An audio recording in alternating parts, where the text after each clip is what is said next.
Why are Trader Joe's parking lots so chaotic?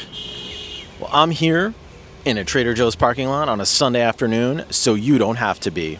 I lived on the West Coast and the East Coast, North and South. If there's one thing that all these places have in common, it's that the Trader Joe's parking lot is madness. But contrary to popular opinion, Trader Joe's doesn't get to choose to make their parking lots tiny. So, in order to figure out what's behind the chaos, we're going to be comparing a few different stores. Two in California, the TJ's in Oakland and the other in nearby Alameda, two in the Orlando area, and finally, two in the Philadelphia area. But first, who is Trader Joe? Or Trader Giotto, often affectionately referred to as TJ's. TJ's is a specialty grocer in the U.S. The first store opened in 1967 in Pasadena, California. The chain was later acquired by the German grocery conglomerate Aldi in 1979. Fun fact, Aldi's actually two separate companies, Aldi Süd and Aldi Nord. Aldi Nord doesn't actually have any of its own stores in the U.S., but they're the group that owns Trader Joe's. You've probably seen this logo before.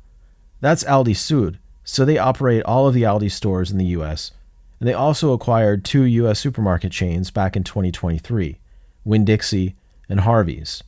So, while in a broad sense, Aldi owns TJ's, the Aldi that owns TJ's isn't directly related to the Aldi stores that we have in the U.S. Having said all that, if you've never been inside a Trader Joe's before, the format is somewhat similar to an Aldi, except that I would describe it as more colorful, a lot smaller, and with a more extensive line of organic products. Aldi stores are typically in the range of 17,000 square feet, while your average Trader Joe's store is going to be somewhere between the 7 and 10,000 square foot mark. Your typical North American supermarket built in the last 20 years, by comparison, is going to be somewhere between 50 and 100,000 square feet. The business model of the big regional grocers is generally geared towards trying to be everything to everyone. Aldi, on the other hand, shrinks their store footprint by getting rid of most of the things you may only buy once or twice a year and focusing solely on the high volume items that you're going to pick up at least once a month. Trader Joe's takes this to the next level. If you're watching this from outside of the US, we don't have many truly national chains of grocers. National chains are more or less limited to specialty stores like Trader Joe's or Whole Foods Market. These companies will typically only have one store for every 500,000 people, whereas your regional grocer would have at least one store for every 20 or 30,000 people. Now, I know Walmart is a national chain, but they're not exclusively in the grocery business and don't sell groceries in all of their stores. What we do have a lot of in the US are regional chains and a few conglomerates that have bought up some of the regional chains. So, for instance, Albertsons does business as Albertsons, but they also own Acme, Safeway, and Vons. Kroger does business as Kroger, but they also own Ralph's, Harris Teeter, and Fred Meyer.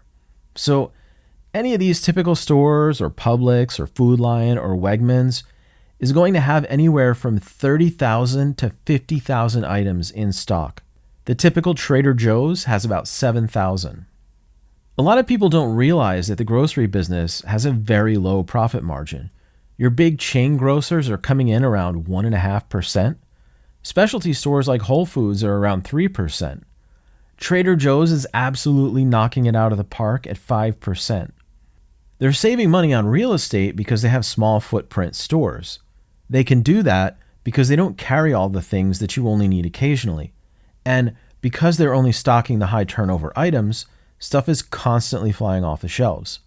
The focus on high volume products means they have very busy shelves, and the smaller store footprint means lower overhead on everything from air conditioning to cleaning to staffing to rent. And, as we're about to see, because they have small footprint stores, they save even more money on real estate by not needing massive parking lots. In most places in the US, a business doesn't get to decide to not have parking. Most local governments have this pesky rule called parking minimums, and yes, it drives up the cost of real estate significantly. Then, by putting these expanses of asphalt between everything, it also makes it so you have to drive everywhere, which means that Parking lots need to be bigger, which drives up the cost of, So, Winter Park, Florida. This is about 5 miles north of downtown Orlando. This little shopping center isn't just home to TJ's, it's also home to an Orange Theory, one of the most scenic Shake Shacks I've ever been to, and a busy urgent care center. This parking lot is so crazy on the weekends that you'll see people park in the garage across the highway and walk back with their groceries, rather than do laps in this tiny parking lot for a space. So, let's check out Winter Park's parking standards. Winter Park does have a very nice main street, and that part of town does not have minimums for commercial parking. Over on the west side of town, however, where the Trader Joe's is, we see that parking minimums are roughly 3 spaces for every 1,000 square feet of retail space. In this case, this particular TJ's only needs around 30 parking spaces. If we head 14 miles down the road, just south of Universal Studios in the Dr. Phillips section of unincorporated Orange County, we'll find another Trader Joe's. Again, while TJ's may be the largest tenant, they're not the only business in this building. Orange County requires a bit more parking than Winter Park at 1 space for every 300 square feet. In this case, again assuming a 10,000 square foot store, we'd be looking at 34 spaces. This parking lot is showing close to 100 spaces, which is far more than the minimum, showing us that there's probably no maximum amount of parking a business could have. Heading north to Philadelphia, this part of Center City, Philly has no parking minimums, but it doesn't have maximums either. We can see this TJ's has about 60 spaces. We can also see that their demand for bike parking is strong. Jumping across the river to Marlton, this is technically Evesham Township, New Jersey, but for whatever historical reasons, the post office and everyone else calls it Marlton. Marlton goes ham not just on the hyper-specific requirements for every type of business imaginable, but also on the actual number of spaces. We find TJ's in the general retail category with 4.5 spaces for every 1,000 square feet. So again, assuming the 10,000 square foot store, 45 parking spaces. And again, no maximums here, so we see this store slightly overparked by about 10%. Moving to the West Coast, we jump to Alameda, California. Alameda doesn't have minimum parking requirements, but it does impose maximums. It does have minimums for bicycle parking and even differentiates between long and short-term bike parking. As is somewhat common in California, they also have a TDM program. You can pause here if you'd like to read it. Interestingly, they also require residential projects to unbundle their parking. A parking space can add anywhere from $7,000 to $50,000 to the cost of an apartment. Unbundling is simply saying, we don't require you to have parking. Lots of people who live here don't have cars. You can't force someone to pay for a parking space if they don't want one. Fun fact, I did a 4-month contract gig in the planning department in Alameda back about 10 years ago, so this code caught me by surprise. I clicked to see how recent these changes were, and there you go, approved back in 2021. The reality, though, is that even though this Trader Joe's is not required to have any parking, it's in an old outdoor mall, and like all malls from the 1960s, is surrounded by parking. And finally, the Trader Joe's in Oakland.